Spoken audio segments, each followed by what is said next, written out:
Hello, everybody. Right now, I'd like to talk to you about the Ukraine and Russian war that is going on right now.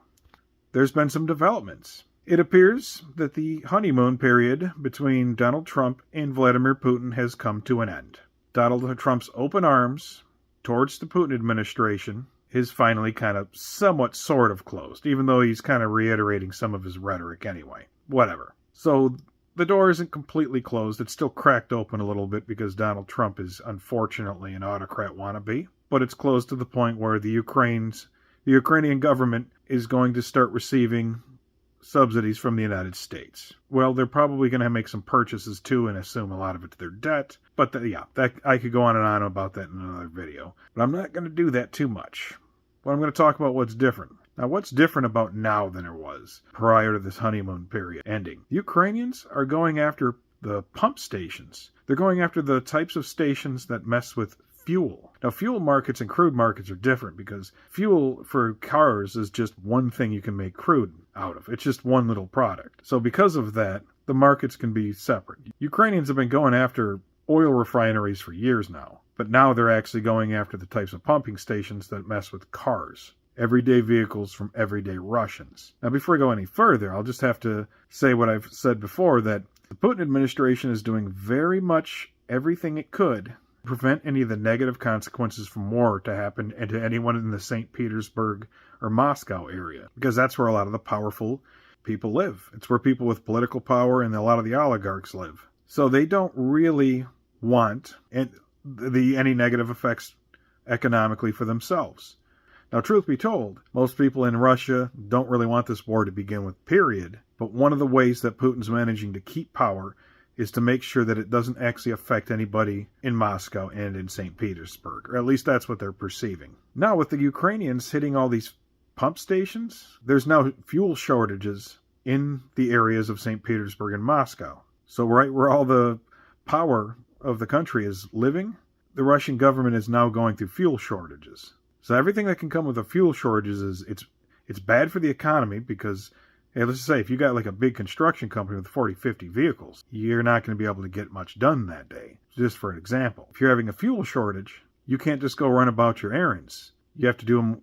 You may have to sit in a line for fuel for 40 minutes for 3 hours, and sometimes up to 8 hours, depending on what part of the country you're in.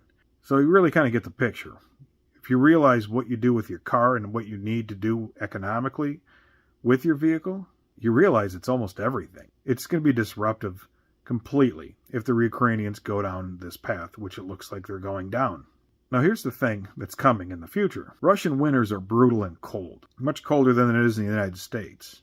Now, if you're waiting 40 minutes for fuel, you may not be in a position where you can leave your car in idle. You're going to have to turn that engine off, and you're going to have to wait in line. Now, here's the other thing. If it's way too cold outside, you're not going to be able to do it at all. If you're a little older, if you're a little sick, you're not going to be able to do it at all. If there's no way for you to stay warm without needing medical attention, you're not going to be able to do it at all. In other words, all the problems that are happening now with the Ukraine going after the pumping stations is going to get worse. And with the winter coming, the negative effects on Russia proper is going to be even more than it is already.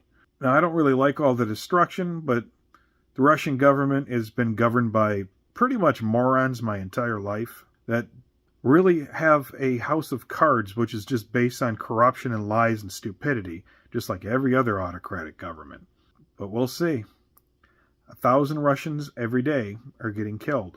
And now, the everyday lives of those in power are starting to be inconvenienced a lot more than they were already. What's going to come down the line is probably some desperate attacks. The Russians sent some planes into some NATO space ever since they started hitting the pumping stations. Maybe stunts like that will continue.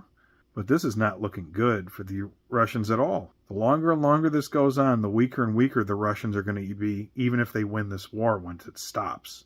Sometimes the best thing you can do in your life when you're dealing with your enemies and adversaries is let them make bad decisions and let those bad decisions' consequences deal with your adversaries for you. Now, it's not quite like this. We do have to supply and sell weapons to the Ukraine, but looks like our Russia problem's not going to really be as big of a problem as it was when I was a kid. And that is sort of a good thing. The only bad thing is it's going to take about 1,000 Russian soldiers alone to die every single day until it's over. Most of them don't want to be in the war. Most of them don't support the government, but they're dying for him anyway. And also, though that is sad, it's what needs to be done.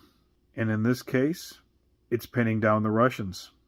It's causing them to be weak. It's causing them to be frantic. And it's causing them to really be vulnerable in ways that I've never seen in my entire life, since at least the fall of the Soviet Union. I was a little kid then. So anyone watching this, good luck. Keep yourself posted. So if anyone's watching this, just keep your eye on the situation as it evolves, and let's see what it evolves into next. But even if the Russians can turn things around, they're screwed, and that's a good thing.